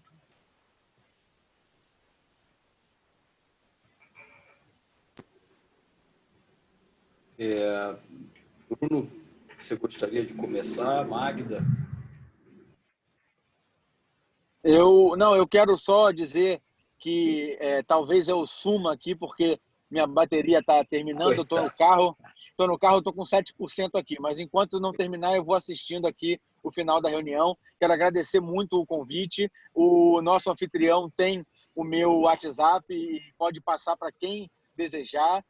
Além disso, qualquer documentação, qualquer sugestão, o WhatsApp também está aberto a receber e me comprometo em transmitir aos órgãos que devem receber, e qualquer diálogo que seja necessário com a sociedade civil ou com qualquer outro órgão, seja com a prefeitura, inclusive, nós estamos abertos a fazer, como já expliquei que fiz. Eu vi uma pergunta no bate-papo sobre o Comunidade Cidade. O Comunidade Cidade tem tido medidas na Rocinha tomadas pela SEDAI inicialmente, porque a SEDAI começa fazendo a parte de saneamento debaixo do solo, no subsolo, para depois a nossa secretaria entrar com os equipamentos de infraestrutura. O Comunidade Cidade não será paralisado na Rocinha. Admito que por conta da crise econômica e do Covid, não só a paralisação por conta da proibição de algumas iniciativas que geram contágio, mas também por conta do financeiro, é capaz de que alguns prazos sejam revistos. Eu tenho que ser transparente com relação a isso, mas não há nenhuma ideia nossa ou do governo de que o projeto seja paralisado. Uma boa noite para todos e agradeço muito a atenção. Muito obrigado, Bruno, por estar aqui. Vamos manter em contato com você também. Então, passo a palavra a você. Magda? Oi, quero muito agradecer pelo convite, por essa troca, por esse debate. Como eu costumo sempre dizer, a cada vez que a gente se encontra e reencontra, é um aprendizado, a gente sai muito diferente de como a gente chega, porque é sempre uma oportunidade de a gente estar aprendendo e ampliando aquilo que a gente já sabia ou aprendeu naquela hora. Então, eu quero agradecer muito, dizer muito obrigada. Uma sugestão vamos fazer desse plano um movimento. Eu acho que a gente tem que pensar nisso como uma urgência, como eu tinha dito. É para agora, é para ontem, a gente precisa pensar e colocar para frente um plano específico para as favelas. Muito obrigada. E só agradecer mesmo, dizer que eu estou muito feliz de estar aqui com todos vocês.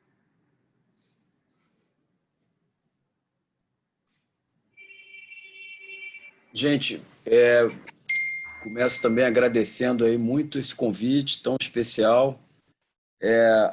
Tenho certeza que o CECIP, pela longa trajetória dele nessa área de comunicação social, tem um papel fundamental a jogar nesse momento, em todos os sentidos. Acho que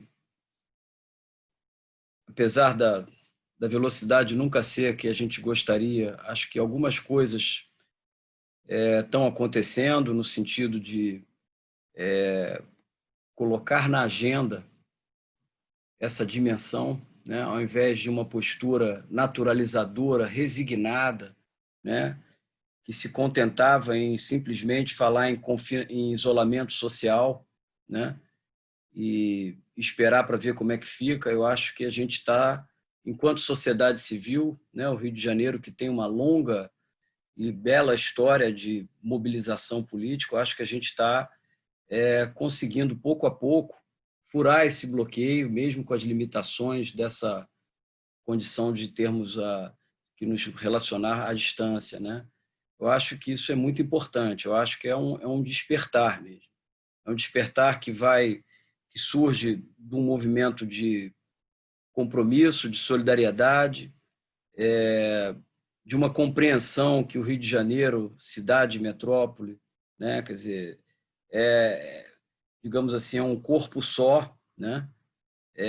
Então, eu acho que esse sentimento, ele de algum modo vai se transformando, vai se difundindo, né?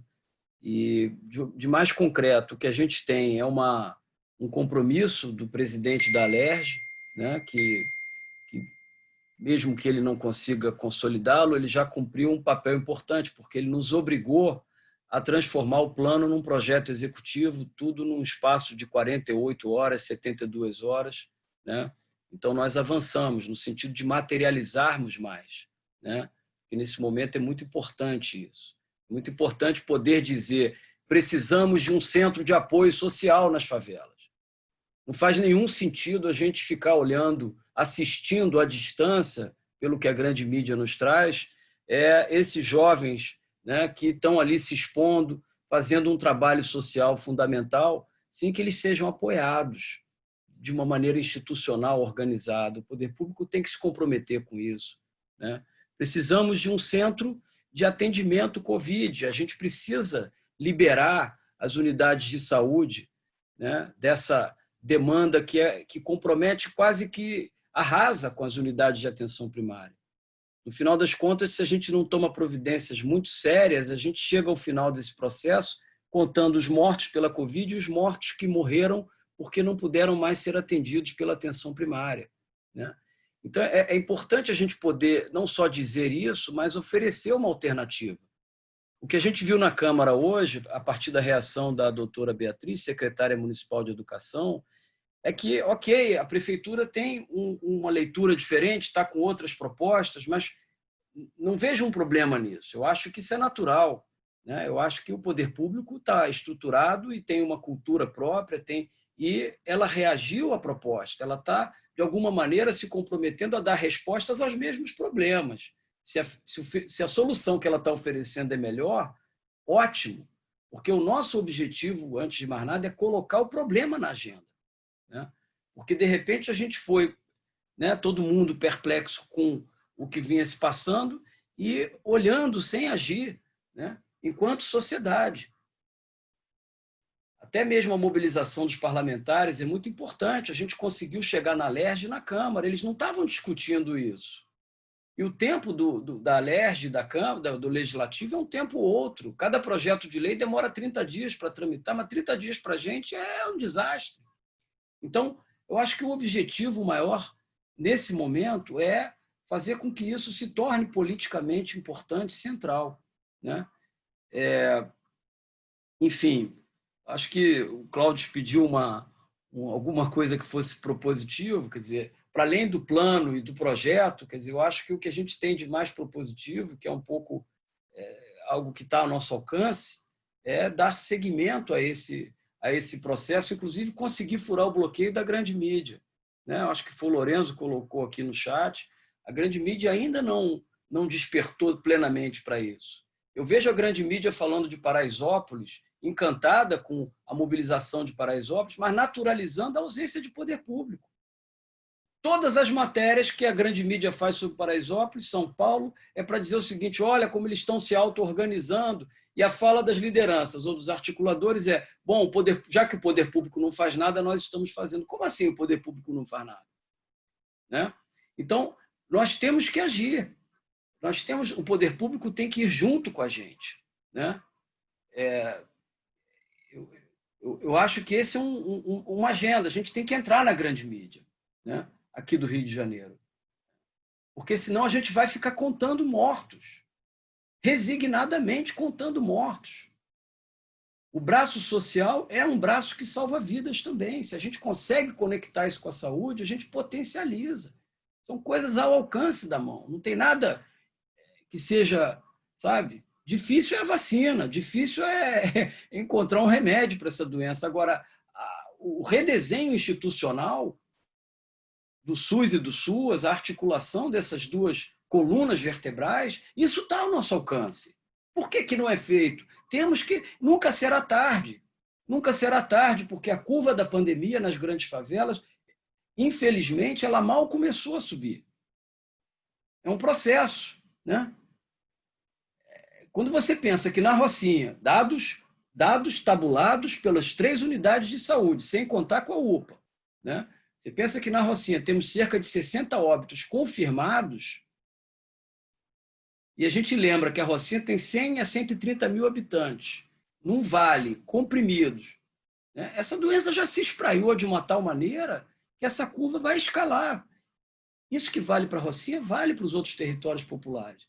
Então, não é tarde para a gente tomar providências. É nesse sentido que eu acho que a gente tem que, sabe, um pouco conseguir se mobilizar, né? E aí o céu é o limite, porque a força da nossa sociedade é muito grande. O Rio de Janeiro tem um capital político muito importante, um capital social político, que a Magda está aqui, de certo modo, representando, que é essa vida organizada das favelas. Né? Quando a gente pensa que a Rocinha, Maria Helena está aqui assistindo, Maria Helena é diretora de um dos postos de saúde da Rocinha, de uma das unidades, conhece isso melhor do que ninguém, né? Quando a gente pensa que a Rocinha tem uma estrutura de saúde pública, isso se deve a uma história de luta política. Idem para Maré, idem para as outras áreas populares. Então, a gente tem um capital político, social, né, que a gente tem que saber valorizar e potencializar. Né?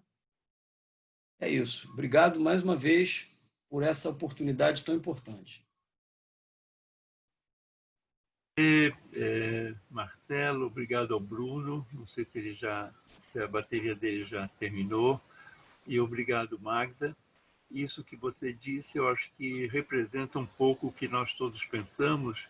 E eu acho que o que nos move a fazer essa conversa é um pouco a vontade de alguma forma, a gente fazer alguma coisa para ajudar nesse processo.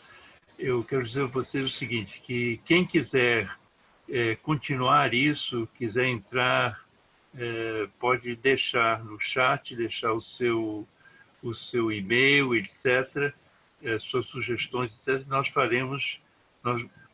manteremos em contato com vocês e as perguntas que foram feitas vamos organizar e mandar para cada um de vocês e vamos, quem sabe, daqui a pouco fazer um novo Café Cecipe para a gente saber como é que essas pressões e esse trabalho terá feito alguma diferença. Eu também acho que, olhando o que a mídia faz e olhando o que aparece, eu tenho sempre a impressão de que a contagem dos mortos e a subida das vítimas parece ser um jogo de futebol. Parece ser não vejo que isso seja apresentado com o horror que isso efetivamente representa. Então, cada um de nós vamos fazer o que a gente puder individualmente, mas em conjunto eu acho que a gente pode fazer a pressão que precisa ser feita junto às autoridades para que cumpram o seu papel também.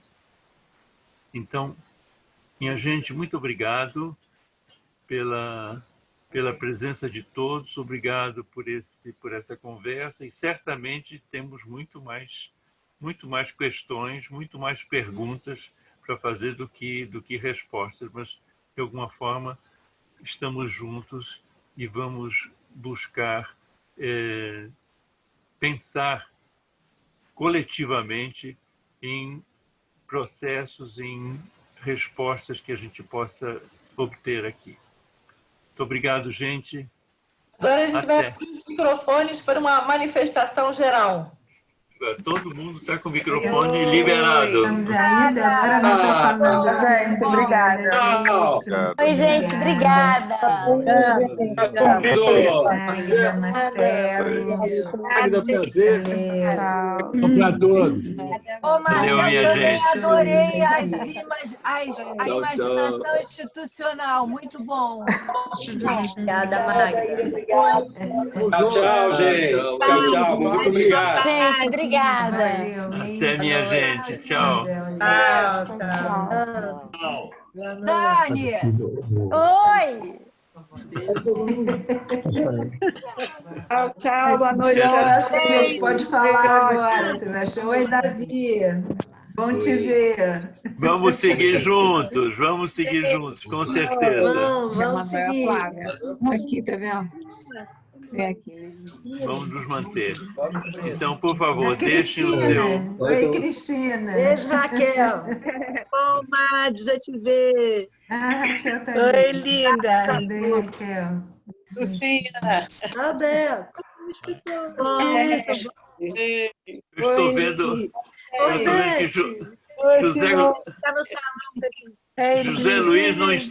que José Luiz não está mais na praia agora. Já chegou da praia.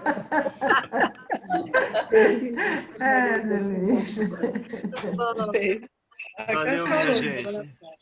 Obrigado, É isso, tchau por minha vocês. gente, muito bom, viu? Foi um ótimo café. Obrigada, gente. Gigi. Parabéns. Gigi. Parabéns aos organizadores. Gato lindo. Tchau, Exatamente. Parabéns. Ao apresentador. Ótimo. Vamos lá. Parabéns. Parabéns. Até, minha gente. Até mais. Tchau.